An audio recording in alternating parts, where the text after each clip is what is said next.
no internet, no telephone, no radio, no satellites. And yet, in the summer of 480 BCE, a king sitting nearly 1,700 miles from a battlefield knew what had happened there within days.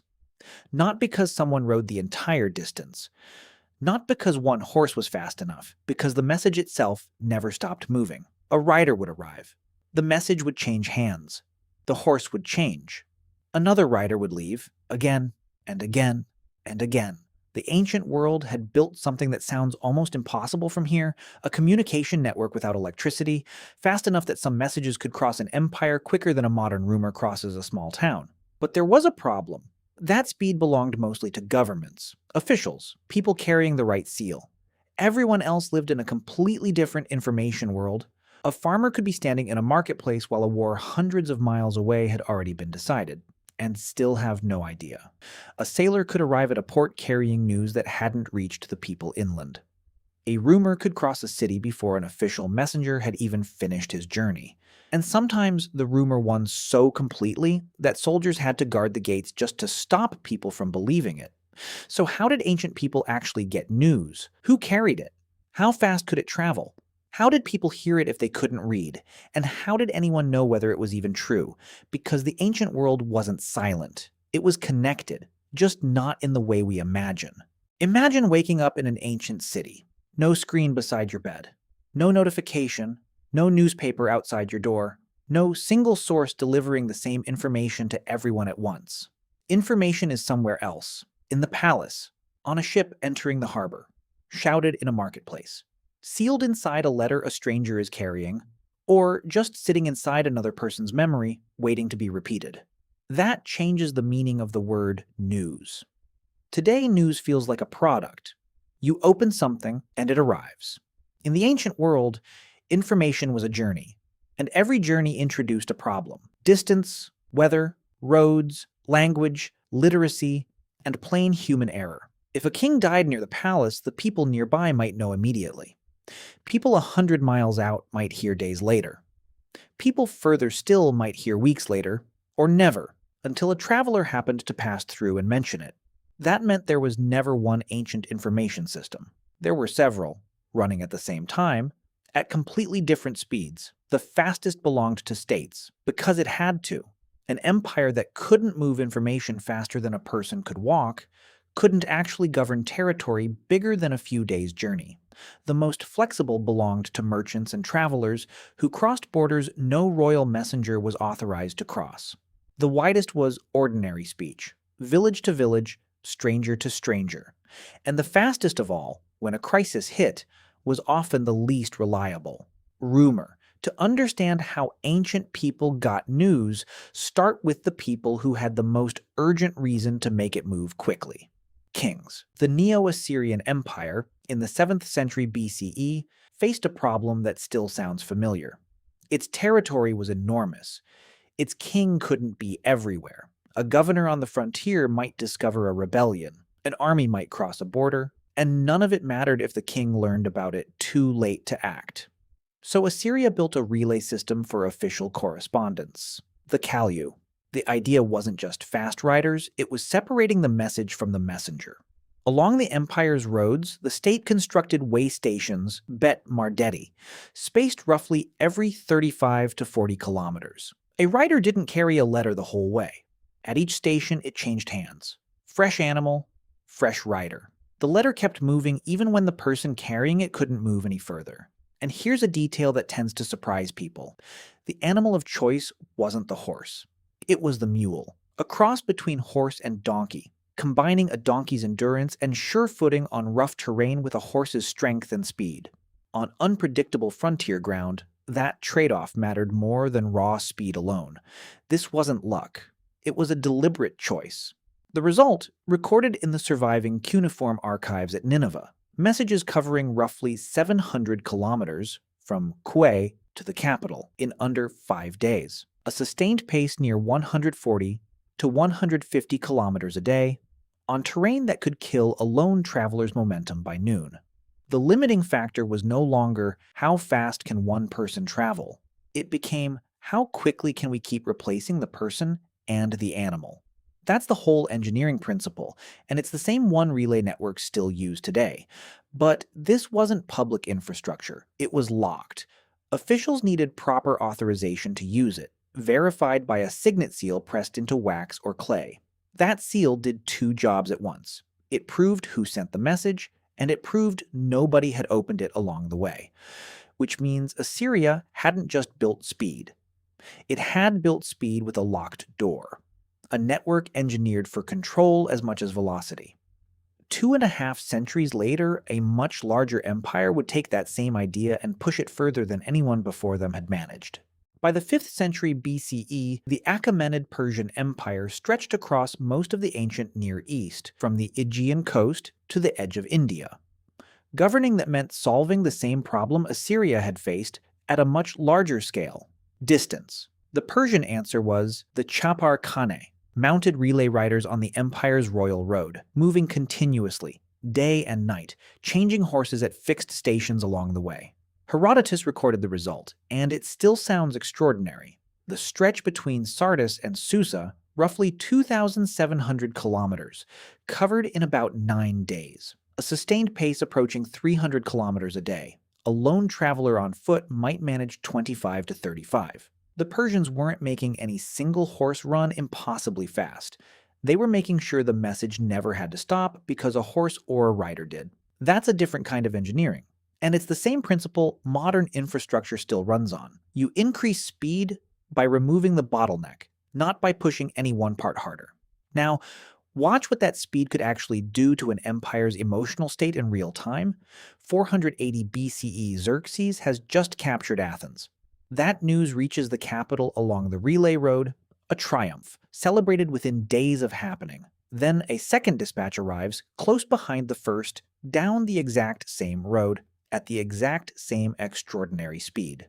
The Persian navy has just been destroyed at Salamis. 2 messages, opposite outcomes, an empire 1,700 miles from the fighting swinging from celebration to crisis within days of each other. Not months, not years, days. Because the infrastructure existed to make that possible. For a government, that was power. For an ordinary person standing outside that network, distance hadn't changed at all. Because while the king had a road built specifically for information, the rumor had every road there was. Imagine a city waiting for news from a battlefield, with no official channel reaching it fast enough. A soldier arrives, a refugee, a traitor passing through. He says the army lost. Someone repeats it, someone adds a detail, someone else misunderstands that detail. Within an hour, hundreds of people are talking about an event none of them witnessed. This is the ancient world's great communication paradox. The official message could be more accurate, but the rumor was almost always faster, because rumor needed no relay station, no royal seal, no fresh horse. It needed one frightened person willing to repeat what they'd heard. And fear made people extremely willing. 216 BCE. Rome, after Cannae. The Roman army had just suffered one of the worst defeats in its history. Tens of thousands dead. Both consuls lost. There was no Calyu, no Chapar Khane, no official relay racing this news home ahead of anyone else. What actually reached Rome first was fleeing soldiers and rural refugees, moving at the speed of panic rather than the speed of policy. By the time a confirmed account arrived, the idea of Cannae, a rumor of total annihilation, the possibility that Rome itself was finished, had already outrun the facts. The historian Livy records what happened next. The Senate had to station guards at the city gates, not to keep an enemy out, but to keep panicked citizens from fleeing the city before verified information could catch up. The state wasn't just managing a military disaster. It was managing a rumor that had already done its own damage before the truth even arrived. That's the pattern every ancient government eventually had to face. Unverified word of mouth is unrestricted. It doesn't need permission to travel, which means it will almost always arrive first, get 'em, and almost never arrive accurate. So a real problem takes shape here. If you can't stop a rumor from outrunning the truth, how do you make sure the truth eventually wins? Assyria and Persia had already answered part of it with speed. Rome was about to answer it a different way, not by racing the rumor, but by giving the truth somewhere permanent to stand. 59 BCE. The Forum Romanum, the civic heart of Rome. Julius Caesar orders something that sounds almost bureaucratic on the surface, and turns out to be one of the most important information experiments of the ancient world. The daily business of the state, senatorial decrees, court trials, notable births and deaths, public notices, written out each day by scribes, and posted publicly on whitewashed wooden boards. The album, for anyone standing in the forum to read. This was the Acta Diurna. Clear up the myth first, because it's one of the most common misconceptions about ancient Rome. This was not a printed newspaper handed to citizens across the empire. There was no printing press, no mass distribution. Physically, it was a few wooden boards in one square, in one city. But something had changed. Rome now had a recurring public information point. Not a single announcement, but a habit. A place people knew to check, refreshed daily, where public events became recorded information instead of just talk. That habit did something the boards themselves were never designed to do. Professional scribes called the diurnarii made a business out of copying the daily postings by hand and mailing the summaries, by courier, by merchant ship, to paying subscribers out in the provinces. Tacitus records the result directly. Remote military commanders and governors. Weeks of travel from Rome, staying politically current because someone had turned a public bulletin board into a subscription service. 2,000 years before that idea had a name. A few boards in one square had become the root of an entire secondary network. Hand-copied, hand-carried, paid for, reaching people the board itself could never physically reach. But the Acta Diurna only solved half the problem. It reached people who could read, or who could pay someone to copy and carry what was written. For everyone else, which in most ancient cities was the majority, the written world was still functionally invisible. Something had to translate it, and it wasn't another document. It was a voice. Picture a Roman market day, a nundinae, the recurring cycle that pulled rural populations into town specifically to buy, sell, and gather. Now picture a man standing in the middle of that crowd, using trained vocal projection and codified hand gestures to read a decree aloud that most of the people around him could never have read for themselves. This is the praeco, the town crier, and he's the hinge of the entire system, because he's the one converting written state information into something a non-literate population could actually receive. Judicial verdicts, assembly dates, public auctions, laws, all delivered live, timed deliberately to market day, because that's when the largest possible audience was guaranteed to be standing in one place. This overturns a common assumption that widespread illiteracy meant most people were simply shut out of official information. The evidence says otherwise. Records from the crier's own professional guild, the Collegium Praeconum, show this was a structured, regulated profession, not an improvised habit. Illiteracy didn't block information. It just meant information had to change form before it could reach you. And here's the detail that tends to surprise people most. This wasn't purely civic. Roman criers regularly took payment to fold paid advertisements.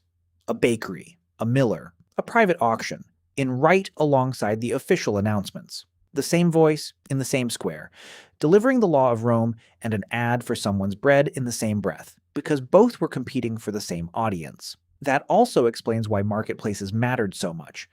A market wasn't only where goods changed hands, it was where people gathered, and wherever people gather, information gathers with them.